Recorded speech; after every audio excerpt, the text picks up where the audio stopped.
Okay. Well, good afternoon. Good afternoon where I am. This is not scheduled programming, but I decided to jump on and do a little live session. Um, so basically, what I wanted to talk about is just a few questions that I get. I occasionally get questions from viewers, and I thought this would be a good way to answer them rather than replying in the comments. Maybe make a little video and maybe more people can see it. I hope everybody is well. You're having a good week.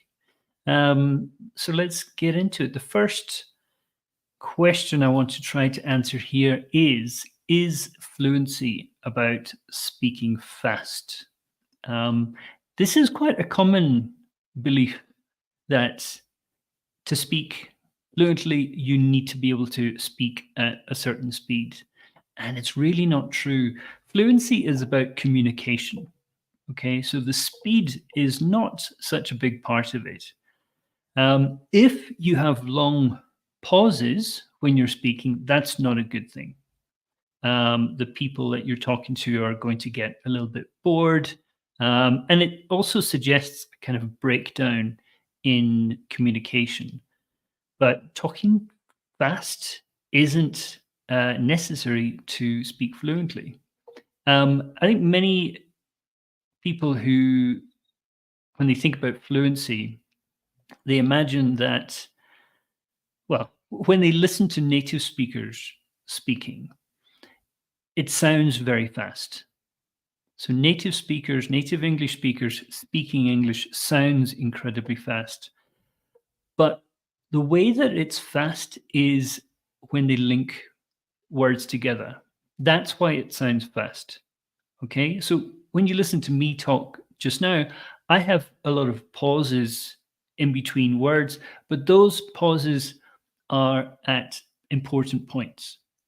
Okay. So I pause if I think that I've said something important and I want to give you time to take it in. Okay. So pauses are an important part of conversation, but the rest of the time, I can link words together and it sounds really fast. So let's try a little experiment. If I stop linking words together, listen to what it sounds like.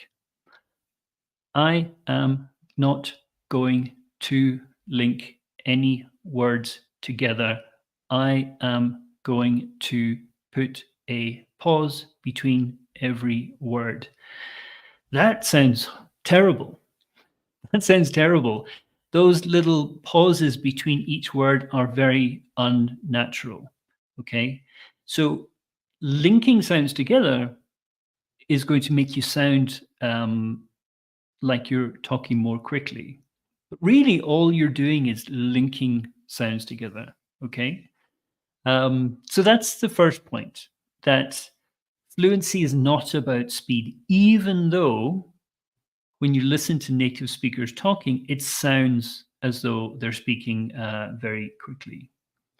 I also think that for some people starting to learn English, or lower level people when they're speaking English, it can cause them to be unclear if they try to speak quickly. If you try to force yourself to speak quickly, it can actually make you sound unclear. It can block the kind of clarity in your speech. And again, fluency is about communication. It's about getting your ideas across. You don't need that speed. But if you are speaking faster if you are speaking faster than is comfortable for you, then probably it's going to affect the clarity of your speaking. So just be careful with that.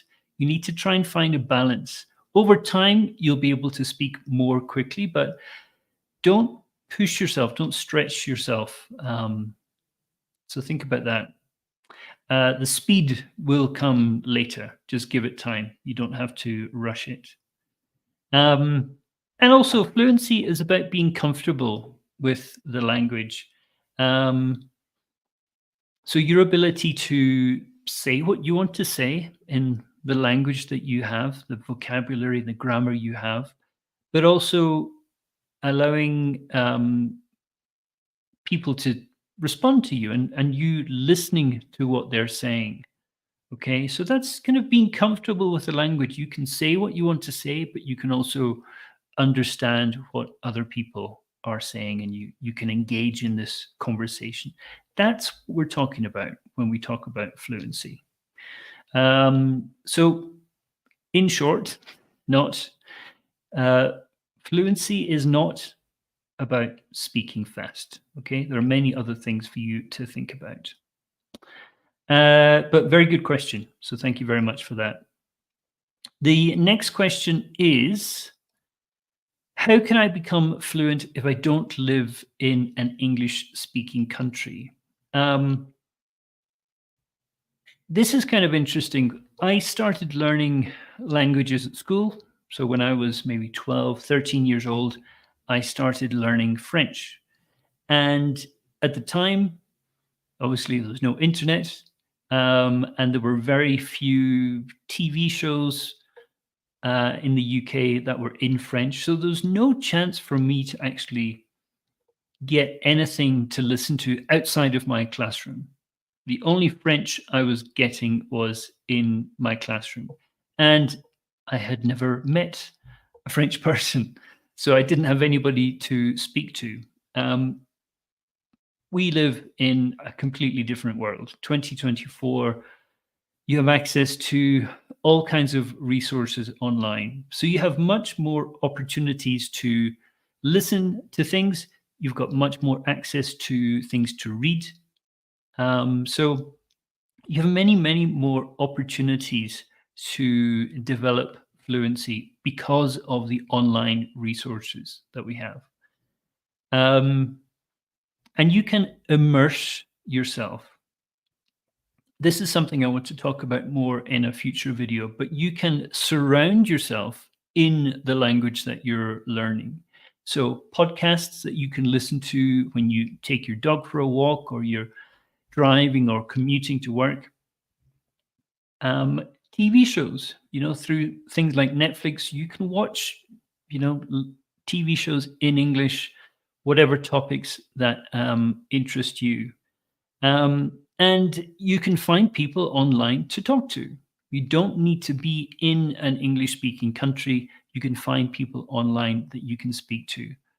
And also, if you live in maybe a bigger city, really, no matter what city in the world you live in, if it's a big city, there will be people that you can speak English to. So living in Tokyo, there are many, many places that you could go in Tokyo to find people to speak English with. So thinking about how can I expose myself to English as much as possible and really immerse myself in the language. You certainly don't need to be living in an English-speaking country to do that. There are advantages to living in an English-speaking country. You've got many more opportunities to listen to what people say and practice conversations. And also many more opportunities to make mistakes. This is something that I will talk about in an upcoming video, but making mistakes is really important. And the more opportunities, the more chances you have to make mistakes, the more feedback you get. So when you're having a conversation with somebody and you make a mistake, and they kind of maybe give you a certain look like they didn't understand, then you have another chance to try that sentence again, okay? And if you're in an English-speaking country, you have many, many more of those opportunities than you would if your only experience or your only opportunities is in an English class. Also, trying to practice speaking daily, even if you're just speaking to yourself, you're recording yourself maybe with your smartphone, that is really important practice. And I know it feels a little bit weird to do, it's a little bit strange to do, but it's such important practice. You can be doing that for 5 minutes each day. It makes such a big difference. Um, I've recommended this to some of my students, and when they actually dedicate themselves to it and they actually try to put this into practice, they see a huge benefit in their language learning. They develop a lot more confidence. They realize that they can actually make sentences. Because if the language is only happening in here and it's not coming out here, then I think you're missing a big opportunity. Um, so you don't need to be in an English-speaking country to become fluent. You do need to be patient. You do need to be consistent, because fluency takes time. And also, I have a video where I talk about what is fluency. So that's worth checking out. So fluency is not about being perfect. It's about communication. It's about trying to get your idea across to the other person. So don't feel that fluency is about, first of all, speaking quickly or being perfect. It's about getting your idea across in the language that you have, the grammar you have, the vocabulary you have. So think about that. And the last question, just 3 questions I want to talk about here is, how can I become fluent when I'm scared to speak English to people? This was quite a common one. Many of my Japanese students, university students, had this problem. They were happy to talk to me. Well, maybe not happy to talk to me, but they would talk to me, and that was one thing. But the thought of speaking to somebody they didn't know, okay, so maybe they're walking around Tokyo and a tourist approaches them and asks for directions, they would freeze. They would become very nervous because they started to think that they had to come up with a perfect sentence, and they had felt so much pressure to speak perfectly, that it was quite frightening for them to try and have a conversation, even though the tourist was just asking for directions, asking for some help. So it's a completely natural reaction because we don't want to look stupid. We don't want to make mistakes. So my advice here would be, start small, start with low pressure situations.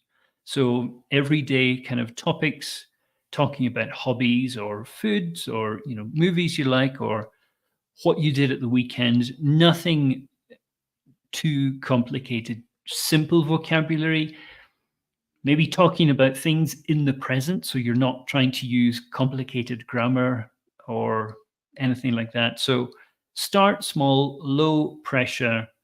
And then over time, as your confidence builds up, you're going to be able to have more complicated, more interesting conversations. And I think the fear of speaking English is about making mistakes. No one wants to look stupid. No one wants to make a mistake. I think a lot of people, their first experience of English is in a classroom. And maybe they had a situation where they made a mistake and maybe their classmates laughed at them. Okay. People turned around, looked at them, and laughed because they made a mistake. And that can really stay with you. So that becomes your connection with English or whatever language you're learning. It's almost like a scar. Okay, so when you cut yourself, if it's a bad cut, it'll and maybe a line will remain on your hand, and that's a scar, and that will stay with you for life. I think that happens to students, especially when they're young, maybe in junior high school. They make a mistake in class, other students turn around, look at them, and laugh, and that's it. They never want to take a chance. They never want to risk saying something that they're not sure about. Um, and really, what you have to do in that situation is understand the purpose of making mistakes. A mistake is a chance to learn. Make a mistake, and then you get a chance to try again, change your sentence, and have another go at the sentence. Um, Nobody's perfect. People make mistakes. And as you get older, it becomes easier to deal with that. So if I make a mistake when I'm speaking a foreign language, most of the time I'm okay with that. I can take a step back, I can readjust the sentence and try again, or I can ask the person for help. Um, the other thing you can do if you're scared of speaking English is to do it more, speak more. Because what is confidence? Confidence comes from experience. Okay. So if you are nervous about doing something, then if you do it once, twice, 3, 4, 5, 10 times, by the time you get to the 10th time, you're not nervous anymore. Not like you were the first time you did it. Okay. Um, Over time, there's more and more experience that you get, the less nervous you become. So, giving yourself as many opportunities as possible to have conversations in English, I think, can really help you to build your confidence. Okay. So, confidence is a really strange thing. Confidence is not, it's not something that you just decide to be. You can't just decide to be confident. That's not how confidence works. You become confident by doing things. Confidence is your experience. Okay. So you do something and you do it again and you do it again and you do it again. And then over time, you develop confidence. Confidence because you can look back and you can say to yourself, I've already done this 10 times. Okay. I remember the first time I stood up in front of a class of students to teach, and I was really nervous. I'd never done it before. But now, standing in front of a group of students is natural to me. It feels natural because it's something that I have so much experience doing.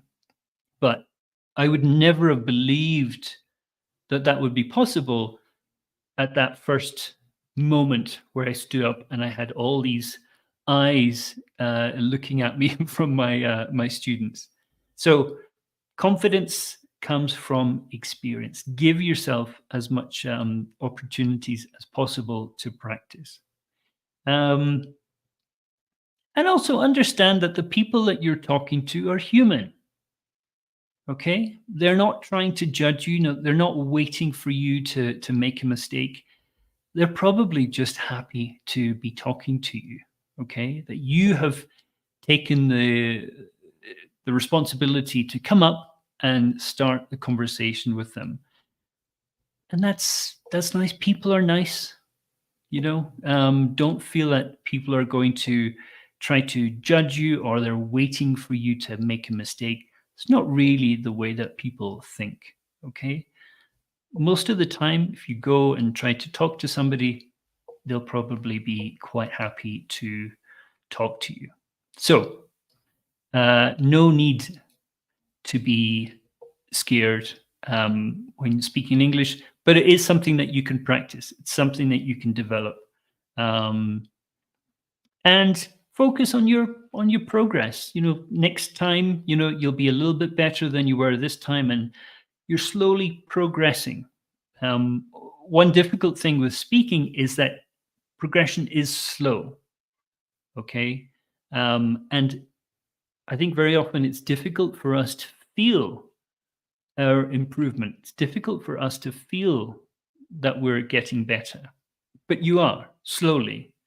Um, that's why I always recommend to students to record themselves, because if you record yourself today and you practice regularly, maybe you do a little recording every day, and then maybe a month from now, 3 months from now, even 6 months from now, and you compare that recording from today and that recording 6 months from now, they're so different. But maybe 6 months from now, you don't really feel any different. But the reality is your speaking ability has improved a lot. So things take time, but understand that every opportunity you give yourself to speak, the better you're going to become. Okay. Okay. I think that's answers the 3 questions I got. Thank you very much for the people who sent in those questions. If you're watching this, you haven't subscribed, please subscribe to the channel. I'm trying to put videos much more regularly, so hopefully you'll find these useful. A couple of things to mention while we're here is I have a couple of books. I have a entry level, beginner level writing book. So this book is to get you into the habit of writing daily. Okay, so it's called Write It Your Way. This is level 1. And the way it works is that each day, there's 30 sessions here. Each day you will get an example text. Okay, so this text is about the topic of my family. And then you will have a section here where you can actually do some planning. Okay, so here you will plan out your ideas for what you want to write. So you're going to look at this model, but then you're going to think about your own situation. And then you can actually write here. Okay, so to give you a sense of the kind of planning, it's a bit small here, but you can see this is just a mind map that you can use. Okay, and so this beginner level, short, simple topics that you can practice. This intermediate level, this is a little bit more complicated. The type of topics that I suggest are a little bit more complicated. You get longer texts here, longer text, more complicated texts, and you get more space to plan. And then obviously more space to write as well. So these are 2 levels, the beginner level and the intermediate level, and these are available on Amazon. Okay, you'll find links in the description below. I will add those when I finish this. But yeah, check those out. I think they are very useful ways to get into writing and expressing your own ideas. I also have some conversation cards that I'm working on. These are digital downloads. So these are cards that will really help you develop your fluency. So one of the things that I think is difficult for students is they don't know what to talk about. So I've often put students together and said, talk to each other, and they just don't know what to talk about.